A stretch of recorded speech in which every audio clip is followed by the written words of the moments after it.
व्यक्तित्व हैं, परंतु मैं फिर कहूंगा कि ईश्वर की असीम कृपा है कि आज हमारी जन्मभूमि में एक महान व्यक्तित्व, इन्होंने हमको हमारी जन्मभूमि को पवित्र किया है।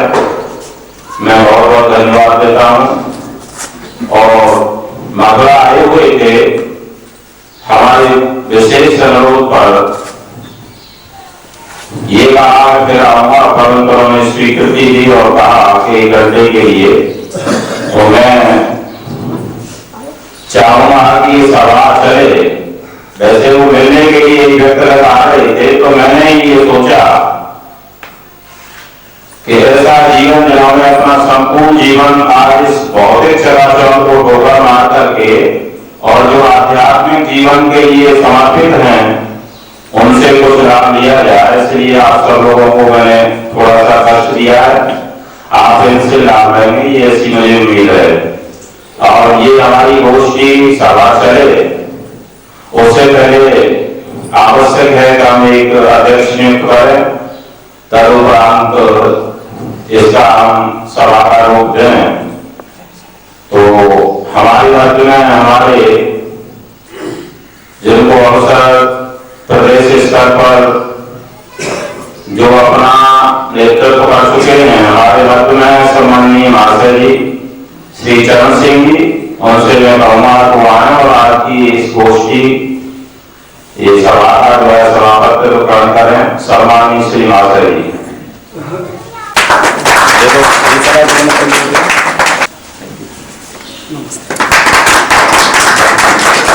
अब हमारे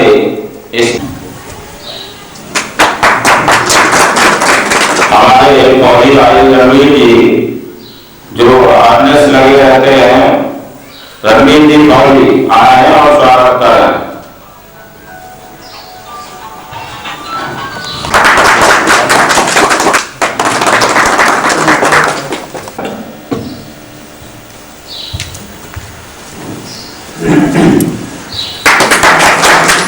और हमारे राजवृंद से राम सिंह मुखार से अपने जीवन के उपयोग के लिए ऐसी बातों का श्रवण करेंगे, निधिध्यासन करेंगे। निश्चित ही मैं ये उम्मीद और करता हूं कि निश्चित ही आपके जीवन का कल्याण होगा। इसी कड़ी में अब मैं अपने मुख्य अतिथि से कहूंगा कि वो हमें अपने मुखार से उपदेश करें। सम्माननीय श्री धर्मेंद्र जी। ओम यो भूतं च भव्यं च सर्वं यश्चाधितिष्ठति यस्य च केवलं तस्मै ज्येष्ठाय ब्रह्मणे नमः। नमस्ते सतीते जगत्कारणाय, नमस्ते चिते सर्वलोकाश्रयाय, मुक्तिप्रदाय नमो ब्रह्मणे व्यापिनो शाश्वताय। ओम शांति शांति शांति। परम पूजनीय माताओं और बहनों, धर्म और राष्ट्र प्रेमी सभी सज्जनों, सभा के अध्यक्ष जी प्रधान जी के लिए धन्यवाद। मैं समझता हूँ कि हम लोग आपस में कुछ गोष्ठी जैसा अगर आप कुछ प्रश्न करें तो अगर मेरे कुछ दिमाग डिबेट में होगा तो हम आपको बताएंगे। वैसे सिर्फ हम आपको क्या बता सकते हैं, आप लोग तो खुद काफी जानते होंगे गाँव में कितना सत्संग करते होंगे। कोई प्रश्न आप पूछें फिर उसके ऊपर ऐसे बात अगर आपको अच्छा लगता है तो। आज ही कोई 700 करोड़ मनुष्य में कोई भी ऐसा इंसान नहीं है जो सुख न चाहता। प्रत्येक मनुष्य सुख की कामना के लिए निरंतर प्रयत्नशील रहता है। हमारे देश में बहुत बड़े विचारक महापुरुष हुए जिनका नाम था महर्षि कपिल। कन्याओं और गुफाओं में तप करने के अनुसार और अपने जीवन के अनुभव के आधार पर उन्होंने एक शास्त्र लिखा जिनका नाम है सांख्य शास्त्र। उस शास्त्र में वो लिखते हैं न पुत्रापि कोपि सुखी इति। इस संसार में कहीं भी कोई भी सुखी नहीं। योग विद्या के पारंगत आचार्य महर्षि पतंजलि, जिन्होंने योग का आविष्कार प्रचार अपने सामर्थ्य के अनुसार अत्यधिक किए, ऐसे महर्षि पतंजलि अपने योग शास्त्र में लिखते हैं, सर्वम दुखम विवेकिनः। जो विवेकी पुरुष हैं, विचारशील पुरुष हैं, वह इस संसार में दुख ही दुख देखते। हमारी आचार संहिता को बनाने वाले महर्षि मनु, जिन्होंने धर्मशास्त्र हमें दिया, वह महर्षि मनु कहते हैं, नास्ति आत्मवशम सुखम नास्ति परवशम सुखम। अर्थात स्वतंत्रता के समान दुनिया में कहीं सुख नहीं है, और परतंत्रता के समान दुनिया में कोई दुख नहीं। सबसे बड़ा सुख महर्षि मनु कहते हैं, इंसान को स्वतंत्र होना चाहिए, और सबसे बड़ा दुख का कारण है परतंत्रता। तो प्रश्न ये उठा कि सुख मिलेगा कहां? तो सुख वहां है जहां शांति है। शांति के बिना सुख मिल नहीं सकता। शांति के लिए हम लोग प्रार्थना भी करते हैं अपने वेद मंत्रों में, देव शांति, अंतरिक्ष शांति, पृथ्वी शांति, वनस्पति शांति। प्राय करके इस मंत्र का लोग अर्थ करते हैं कि देवलोक हमारे लिए शांतिदायक हो, पृथ्वी शांतिदायक हो। लेकिन इस मंत्र में अंत में एक पद है, सामा शांति रेति। सामा शांति रेति। इस पद पर विचार करने से मंत्र का सही अर्थ निकल कर आता है। अब देवलोक शांति इस दुनिया को बने लगभग 2 अरब वर्ष होने जा रहे हैं। 1,97,49,49,598 वर्ष। तो 2 वर्ष और हो गया, 600 के आसपास जा रहे। तो जब से ये दुनिया बना है, सूर्य 20 किलोमीटर पर सेकंड की रफ्तार से घूमता है। आज तक 21 घूमा ना 19। जब से ये पृथ्वी बनी, संसार बना है, सूर्य निरंतर गति कर रहा है। निश्चित समय पर दिन, निश्चित समय पर रात्रि, में हमेशा शांति है, वहां कोई भी अशांति नहीं। अंतरिक्ष भी शांत है। ये जो हमारी गैलेक्सी है, जिसको हम आकाश गंगा कहते हैं, 1 के आगे 14 जीरो लगा दो, 1 ट्रिलियन स्टार इस गैलेक्सी में हमारे आकाश में, और वो निरंतर गति करते हैं, कभी एक्सीडेंट नहीं होता। और वो तारे हमारे पृथ्वी से इतनी दूराई पर हैं कि जिसका प्रकाश इस पृथ्वी पर आते आते 1 अरब वर्ष। प्रकाश की गति 3 लाख किलोमीटर 1 सेकंड। 1 सेकंड में प्रकाश 3 लाख किलोमीटर चलता है, 1,86,000 मील। अब 3 लाख में 60 का गुणा करो तो 1 मिनट होगा, उसमें 60 का गुणा करो 1 घंटा होगा, और उसमें 24 का गुणा करो 3 होगा, फिर 365 का गुणा करो 1 वर्ष होगा, 1 लाइट ईयर। और ऐसे 1 अरब वर्ष लग जाते हैं उसका प्रकाश इस पृथ्वी पर आते हैं। तो सोचो तो तारे हमारे पृथ्वी से कितनी दूराई पर, और सब गतिशील है, लेकिन कभी एक्सीडेंट नहीं। अंतरिक्ष में भी शांति। ये पृथ्वी है, जब से पृथ्वी बनी है आज तक 26.76 किलोमीटर की रफ्तार से पृथ्वी घूमती है। 1 सेकंड में 26 किलोमीटर, 26.76 किलोमीटर। आज तक की पृथ्वी 1 किलोमीटर में ज्यादा न कम। यहाँ 24 घंटे में रात और दिन होते। रूस में एक जगह है साइबेरिया। साइबेरिया में 6 महीने की रात होती है और 6 महीने का दिन होता है।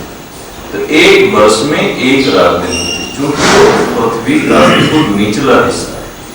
निरंतर गति कर रही पृथ्वी, कभी वो अपना काम करना बंद नहीं किया। वनस्पति में शांति है। कोई आम के वृक्ष में कटहल पैदा नहीं कर सकता, कोई कटहल के वृक्ष में मौसमी पैदा नहीं कर सकता। जो उसके नियम है सब बदले। पशु पक्षी भी नियम में बदले। कोई भी पशु पक्षी अनियमित आप नहीं पा सकते। तो ये सारा संसार एक में है, शांति में है, और अशांत है दुनिया में सिर्फ मनुष्य। जितने पशु पक्षी प्राणी हैं सब शांत है, नियम में है। तो सामा शांति है, सामा शांति। हम प्रार्थना करते हैं ईश्वर, जो द्युलोक में शांति है, अंतरिक्ष में शांति है, पृथ्वी में शांति है, वनस्पति में शांति है, ब्रह्म में शांति है, वही शांति मुझे मिले। सा माने वही, माँ माने मुझे, एक ही माने प्राप्त, वही शांति मुझे प्राप्त। तो सुख वहां है जहां शांति, और शांति वहां है जहां अहिंसा है। न हिंसा, अहिंसा। अहिंसा का अर्थ प्राय करके लोग ये करते हैं कि मन वाणी वचन से किसी का बुरा न सोचो, एक अहिंसा है। लेकिन ये अहिंसा का तीसरा हिस्सा व्यर्थ है। मन वाणी वचन से किसी का बुरा न सोचो, ठीक है, लेकिन सभी से प्रेम करो, सभी से प्रेम करो। प्राणी मात्र से अपने दिल में प्राणी मात्र के लिए प्रेम हो, और प्रेम के बाद न्याय करो। क्योंकि जो दुष्ट होते हैं वो प्रेम की भाषा नहीं समझते। कृष्ण ने दुर्योधन के साथ बहुत प्रेम करने की कोशिश की, राम ने रावण के साथ प्रेम करने की काफी कोशिश की, लेकिन वो प्रेम की भाषा नहीं समझते, तो उनको दंड न्याय। अहिंसा का पालन वही कर सकता है जो सामर्थ्यशील होगा। कायर और कमजोर व्यक्ति कभी अहिंसा का पालन नहीं करता। इसलिए हमारे वैदिक ऋषियों ने हमें सामर्थ्यशील बनाने की कोशिश किया। कहा आप सामर्थ्यवान हो। आचार्य चाणक्य ने अपने कौटिल्य अर्थशास्त्र में लिखा कि शक्तिशाली व्यक्ति के लिए दुनिया में नियम और कानून नहीं होते। नियम और कानून दुनिया में बनते हैं सिर्फ गरीब और कमजोर के लिए। तो वेद हमको, हमारी वैदिक सभ्यता हमको कमजोर बनना नहीं सिखाती। वो कहती है आप शक्तिशाली बनो। तो शक्ति 5 प्रकार की होती है। शारीरिक शक्ति, मानसिक शक्ति, आर्थिक शक्ति, सामाजिक शक्ति और आध्यात्मिक शक्ति। ये 5 शक्तियों से जो परिपुष्ट होगा वही इंसान सामर्थ्यशील होगा। और जो जिसके पास आपका शरीर स्वस्थ है लेकिन मन अच्छा नहीं है तो आप खराब हो जाएंगे। शरीर और मन दोनों अच्छे हैं लेकिन आपके पास पैसा नहीं है। आचार्य चाणक्य कहते हैं आदमी बुरा से बुरा कर्म गरीबी में करता है। तो आर्थिक समृद्धि होना चाहिए। सब शक्तियों को लंबे समय तक संभाल के रख सकें, नीति नियम का पालन कर सकें, इसके लिए सबसे बड़ी शक्ति आध्यात्मिक शक्ति चाहिए। तो ये 5 प्रकार की शक्तियों का जो संचय करता है वही सामर्थ्यशील होता है, और जो सामर्थ्यशील होता है वही अहिंसक हो सकता है। अहिंसा का अर्थ होता है नियम का पालन करना, नियम को तोड़ना हिंसा और नियम का पालन करना अहिंसा। नियम 3 प्रकार के होते हैं। शारीरिक नियम को तोड़ेंगे तो आप बीमार पड़ेंगे, डॉक्टर के पास जाएंगे, हॉस्पिटल में जाएंगे। सामाजिक नियम को तोड़ेंगे तो पुलिस और जेल में जाएंगे। प्राकृतिक नियम को तोड़ेंगे भूकंप सुनामी ये सब मिलेगी। तो नियम का पालन करना ही अहिंसा है और नियम को तोड़ना ही हिंसा है। तो अहिंसा का अर्थ ये समझना चाहिए कि मन वाणी वचन से किसी का विरोध मत करो, सभी के साथ प्रेम करो, लेकिन अगर वो धर्म के विपरीत है तो उसको दंड दो, न्याय करो, जो पूरे जीवन श्री कृष्ण ने किया, न्याय के लिए लड़ा। तो सुख वहां है जहां शांति है और शांति वहां है जहां अहिंसा है। अहिंसा वहां है जहां करुणा है। हमारे दिल में, दिमाग में जो करुणा होती है, तभी हम सभी के प्रति दया कर सकते हैं। तो हमें करुणा के बिना अहिंसा नहीं आ सकती। और करुणा वहां होती है जहां प्रेम होता है। 2.5 अक्षर प्रेम का पूरे दुनिया में सुख शांति का आमंत्रित करता है और 2.5 अक्षर द्वेष का पूरी दुनिया में नफरत को आमंत्रित करता है। दोनों शब्द 2.5 अक्षर के, प्रेम और द्वेष।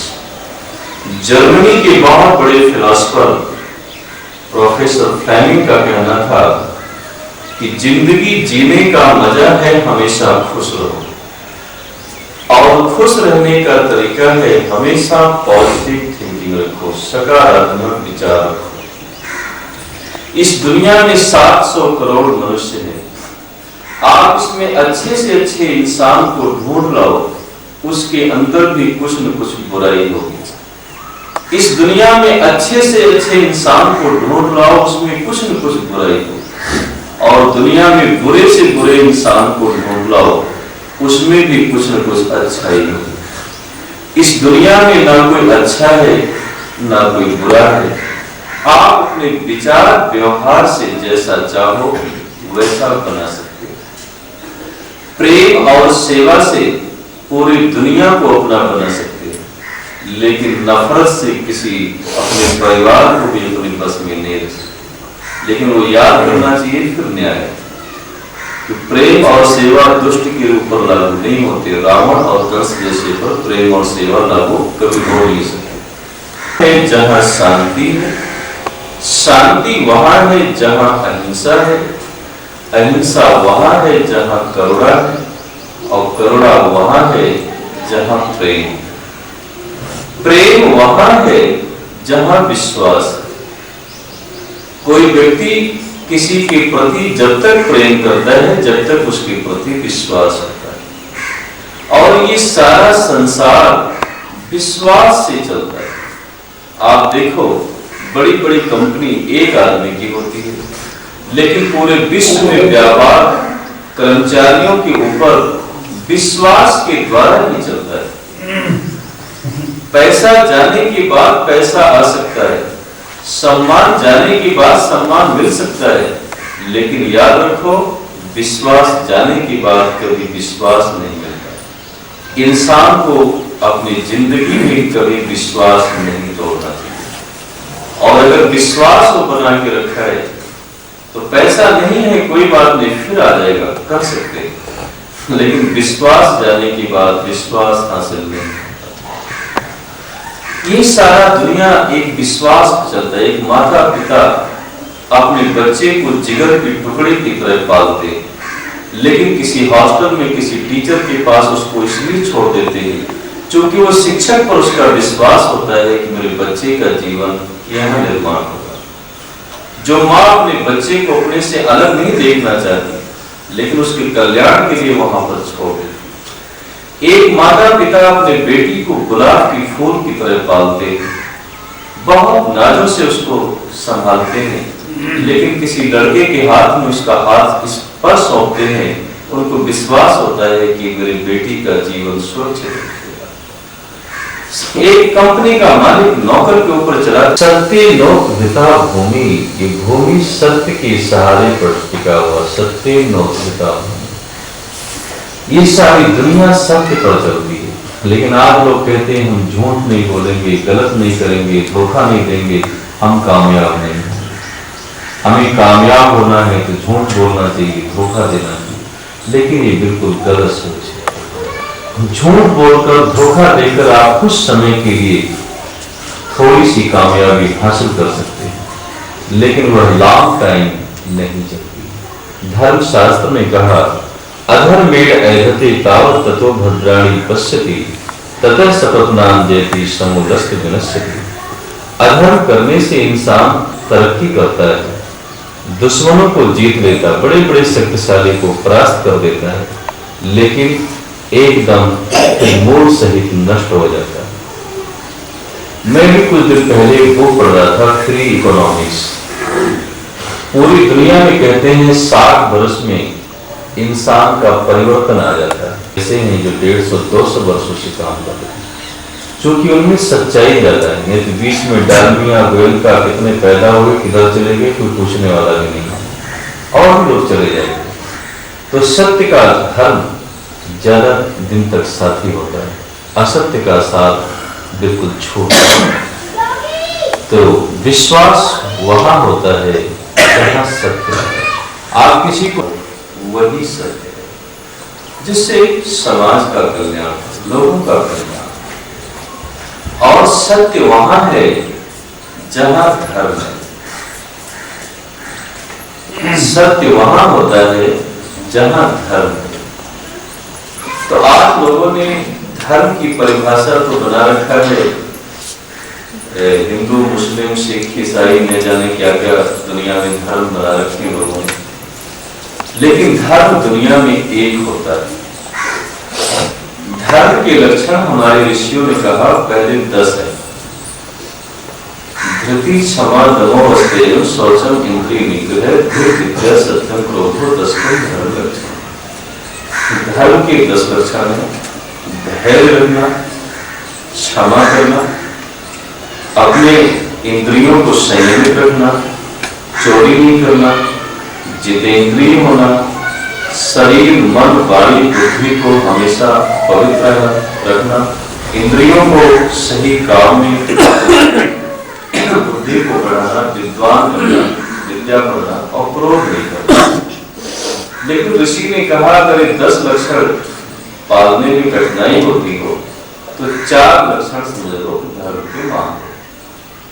कहा श्रुति, स्मृति, सदाचार, स्वसचैत्य आत्मन एवं साक्षात धर्म लक्षण।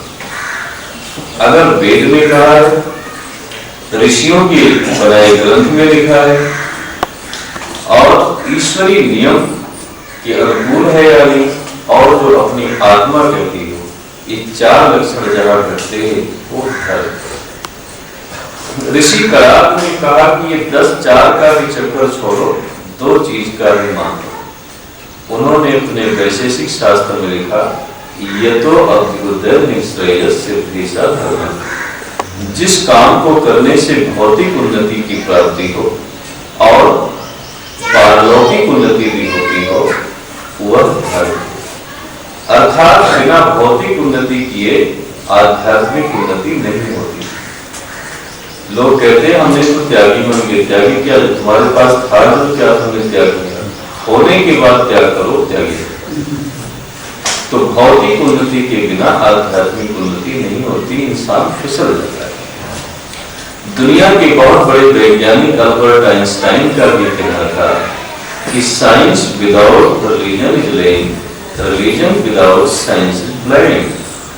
आध्यात्म के बिना विज्ञान लंगड़ा है और विज्ञान के बिना आध्यात्म अंधा है। तो दोनों की उन्नति समान रूप से होनी चाहिए। लेकिन धर्म क्या है? तो ऋषि व्यास कहते हैं, श्रूयताम धर्म सर्वस्वम श्रुत्वा चैवावधार्यताम आत्मनं प्रतिकूलानि परेशान न समाचरेत्। हे दुनिया के मानव, अपने संपूर्ण धर्म को सुनो, सुन करके उसको धारण करो, और जो अपनी आत्मा को अच्छा ना लगे वह व्यवहार दूसरे किसी के साथ मत करो। अगर एक लाइन का दुनिया के लोग आचरण कर लें, इसी को कहते हैं राइट्स कॉन्डक्ट, उचित व्यवहार, सही व्यवहार। और अब हर हिंदू, मुस्लिम, सिख, ईसाई नहीं, धर्म ध्रिय धारणी धातु से शब्द बनता है धर्म। उड़ारी कोश में ऋषि पाणिनि के सूत्रों की व्याख्या करते हुए स्वामी दयानंद जी लिखते हैं, ध्रियते सुप्राप्ते सेवते सधर्म पक्षपात रहितो न्याय सत्याचारो वा। जिसकी धारण करने से उत्तम सुख की प्राप्ति होती हो उसको धर्म कहते हैं। पक्षपात रहित रहना, न्याय करना, सत्य का आचरण करना उसको धर्म कहते हैं। तो धर्म जीवन को धारण करने का विषय, धर्म बाहर का विषय नहीं। तो अब धर्म सुनिए, धर्म है माता पुत्र का धर्म, पिता पुत्र का धर्म, पति पत्नी का धर्म, भाई भाई का धर्म, गांव का धर्म, राष्ट्र का धर्म, विश्व धर्म। माता पुत्र का धर्म क्या है? जिस माता ने 9 महीने तक हमको अपने पेट में रखा, अपनी सारी जवानी को कुर्बान करके, अपनी सुंदरता को कुर्बान करके अपनी छाती का हमको दूध पिलाया, 3 बरस तक हमारे लैट्रिन पेशाब साफ किए, हर हमारी खुशी में उन्होंने अपनी खुशी समझी, हमें खुश करने के लिए अपनी सारी कुर्बानी दी। उस माँ की सेवा करना हमारा पहला धर्म है। इसी बात 1000 गुना अधिक होता है। परिवार बच्चे के लिए प्रथम पाठशाला है और माँ बच्चे की जीवन की प्रथम शिक्षक आचार्य। जितनी शिक्षा संतान को अपनी माँ से मिलता है, दुनिया में ऐसी शिक्षा और किसी से नहीं मिलता। मैं आपको एक लेटेस्ट उदाहरण दूं। इस दुनिया का सबसे पैसे वाला आदमी आज के जमाने में है, जिसका नाम है बिल गेट्स। वह अमेरिका का, वो हार्वर्ड यूनिवर्सिटी में पढ़ते थे। हार्वर्ड यूनिवर्सिटी में पढ़ते थे, वो पढ़ाई छोड़ दिए, बीच में पढ़ नहीं सके। अभी 7 मई 2007 को हार्वर्ड यूनिवर्सिटी ने निश्चय किया कि हमको बिल गेट्स को ग्रेजुएशन की डिग्री देनी।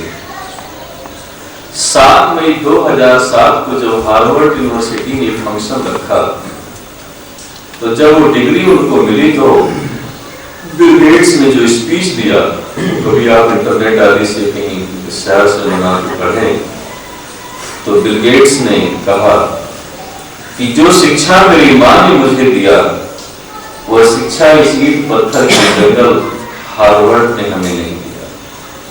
कहा मेरी शादी के समय पर मेरी माँ हाजिर ना हो सकी क्योंकि वह कैंसर के रोग से पीड़ित थी। लेकिन जो उन्होंने ब्लेसेस का लेटर लिखा, जो उन्होंने मुझे आशीर्वाद का पत्र लिखा, कहा मेरी माँ ने मुझे कहा, मेरे बेटे, महत्व इस बात का नहीं है कि तुम्हारे पास कितनी शक्ति है, महत्व इस बात का नहीं है कि तुम्हारे पास कितना ज्ञान है, महत्व इस बात का नहीं है कि तुम्हारे पास कितना पैसा है, महत्व इस बात का है कि आप अपने ज्ञान का, शक्ति का और अपने पैसे का उपयोग कैसे करें। अगर आपको उपयोग करना नहीं आता है तो आपके पैसे, शक्ति और ज्ञान का दुनिया में कोई कीमत नहीं। प्रत्येक इंसान अगर अपने कर्तव्य का पालन करने लग जाए तो सबको अपना अधिकार अपने आप में है। तो सबसे बड़ा धर्म है माता पुत्र का धर्म। और इस 21वीं शताब्दी को साइंस, टेक्नोलॉजी, नॉलेज की सेंचुरी शताब्दी कहा जाता है। इस दुनिया में कोई भी ऐसा बुद्धिमान इंसान आज तक पैदा नहीं हुआ जो मनुष्य का एक बूंद खून बना दे। जापान के वैज्ञानिकों ने प्रयास किया है, लेकिन एक्सपेरिमेंट नहीं कर पाए। दुनिया का कोई भी ऐसा वैज्ञानिक आज तक पैदा नहीं हुआ जो मनुष्य की ओरिजिनल 1 इंच हड्डी बना दे। वो प्लास्टिक की बना सकते हैं, स्टील पैर में डाल सकते हैं, लेकिन ओरिजिनल हड्डी नहीं बना सकते। दुनिया का कोई भी ऐसा वैज्ञानिक आज तक पैदा नहीं हुआ जो मनुष्य का 10 ग्राम मांस बना दे। ये जो मंदिर, मस्जिद, गुरुद्वारे, चर्च बनते हैं, उसको कोई न कोई इंसान बनाता है। कोई पैसे वाला पैसा देता है, कोई कारीगर बनाते हैं। लेकिन अफसोस की बात यह है कि इंसान के बनाए मंदिर में 2 समय 3 समय आरती होती है, फूल और लड्डू के मिठाई और प्रसाद चढ़ाए जाते हैं। तो इंसान के बनाए मंदिर मजा कर रहे हैं और परमात्मा की बनाई मंदिर को सजा कर रही है। ये कहाँ करते हैं? तो हम जिस मंदिर को कुदरत ने बनाया है, पशु को, पक्षी को, मनुष्य को, वृक्षों को, उस मंदिर की हमें पूजा करना चाहिए। और इंसान के बनाए मंदिर में वह तत्व नहीं है जो हमें सत्य मार्ग में दिखा सकता है। अब प्रश्न है कि ईश्वर के हम भक्त कैसे बन सकते हैं? दुनिया में ब्रह्म विद्या के पारंगत ऋषि हुए महर्षि वेद व्यास, वो कहते हैं ईश्वर सिद्धि योग। ईश्वर की अगर आपको सिद्धि करनी है, सफलता प्राप्त करना है, तो उसके लिए योग का अभ्यास करना है। क्योंकि आनंद जो है ईश्वर में है। ऋषि वेद व्यास वेदांत शास्त्र में कहते हैं आनंदमयो अभ्यासाच, बार बार प्रयोग किए जाने से सर्वशक्तिमान ईश्वर आनंद स्वरूप। वो कहते हैं आनंद का प्रधान आदि जो लक्षण है वो ईश्वर के अंदर। तुम सदैवं निवानं निरादं ममीतं वयं बोधं शरण्यं व्रजामः। पूजा के योग हमारे अतिथि महोदय, मेरी प्यारी बेटियों और मेरे सामने बैठे हुए सब पूजा के योग क्रम प्रेमी बंधुओं, कल की बात थी। हमारे मात्र वो आए थे सादाबाद से करतार सिंह जी, कुछ हमारे लिए निमंत्रण लाए थे। उन्होंने कहा सतप्री जी को बुला लो। मैं बूढ़ा हूँ, मैं बूढ़ा मैं भी हूँ, किसी बच्चे को भेज देता हूँ, उनके बचाओ आचार्य चंद्रदेव को उनको बुला लो। तो सतप्री जी पहुंचे। तो जैसे बात होने के बाद मैंने कहा कि आज तो आचार्य जी ज्यादा खुशी दिखाई दे रही है चेहरे पर, क्या कोई बात हो गई है क्या? तो मुझसे बड़े ही आह्लादित होकर के कहा कि महाशय जी, कल मैं आपके गांव में ऐसी मणि खोज के लाया हूँ। बहुत अनन्य विनय करने के बाद उन्होंने बात स्वीकार किया है। तो मैंने कहा वो क्या, वो गुजरात से बहुत बड़े फिलोसफर, बहुत बड़े विद्वान हैं और वाणी तो सबके होते हैं, पर उनका जीवन ही, जैसे बात ये होती है कि किसी आदमी की बात का असर तभी होता है जिसके जीवन में वो बातें उतरी हुई होती हैं, तो बड़ा असर होता है, वाणी के जादूगर जैसे हैं। तो मुझे भी बड़ी खुशी हुई, पर आज इस बात का वो हो गया कि भारत की वजह से किसी के कैसे हो गई, उपस्थिति कम हुई, इसलिए अपने मुख्य अतिथि से भी मैं ये निवेदन करता हूँ कि ऐसे मन समझना ऊंचा नाम नहीं, ऐसी विज्ञान के लिए जो लोग उम्र करते हैं। तो देखो भाई, आचार्य सतप्री के लिए भी धन्यवाद करूंगा और अपने बच्चे होने के नाते ये मुझे ज्यादा खुशी है। आप लोगों से मैं खुशी व्यक्त कर रहा हूँ कि जो विद्वानों की सेवा सत्कार करने की और दूसरों को उनके द्वारा लाभ दिलाने की कोशिश करता है, वो भी एक महान आदमी होता है। जैसे आपने आज समाज के सब अधिकारियों को देखा, ऐसा अवसर कभी नहीं हुआ था। तो इन लोगों की जो सूझबूझ का भी परिणाम था, उसके लिए भी धन्यवाद करते हैं। साथ में मैं ज्यादा में कहता हुआ, क्योंकि बात तो ऐसी होती है कि आचार्य जी ने हमारे सब कुछ कह दिया है, पर हमारे सतप्री जी ने जो बात कही वो भी कैसी अटपटी नहीं है। आचार्य जी के सामने यही निवेदन किया कि देखो जी, ये बताओ हमें कि सुख और शांति से जीवन ये कैसे लोगों का बीत हो। तो उन्होंने वेदों के अनुसार, उपनिषद के अनुसार, शास्त्रों के अनुसार, वेदों की भी उन्होंने सम्मति को जोड़ते हुए समझाया। तो देखो एक बात कह देते हैं, उसी के लक्ष्य में ज्यादा नहीं कहूंगा। एक कवि ने कहा है, बहुत बढ़िया बात कही है देख दशा देश की तो होता है हमारा, देख दशा देश की तो होता है हमारा, बड़ी अराजकता है हिंसा का प्रसार है।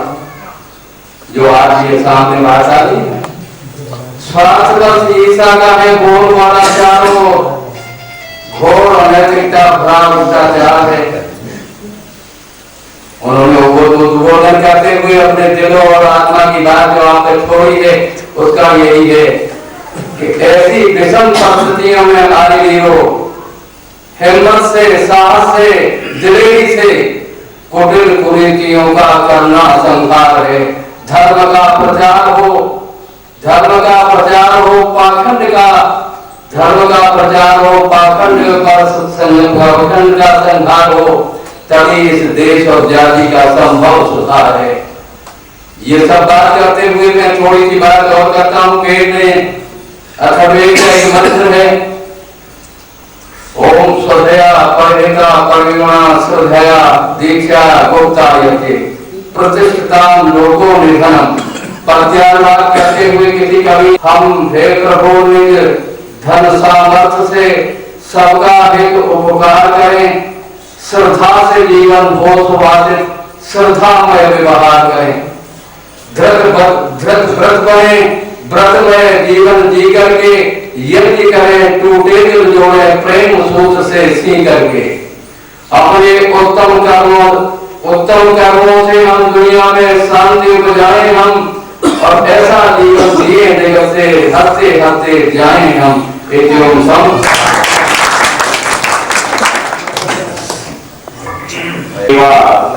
मैं आपसे कहना चाहूंगा कि जो उन्होंने बताया है, आपने हृदयगम किया होगा इस सुखस्य मूलम धर्म, यदि सुख का मूल उन्होंने क्या बताया? धर्म। और धर्म का मूल क्या है? वेदो किलो धर्म मूलम। धर्म का मूल जो वेद है, और वेद का मूल क्या बताया? ईश्वर। संसद विद्या जो पदार्थ विद्या से जानी जाती, और शांति का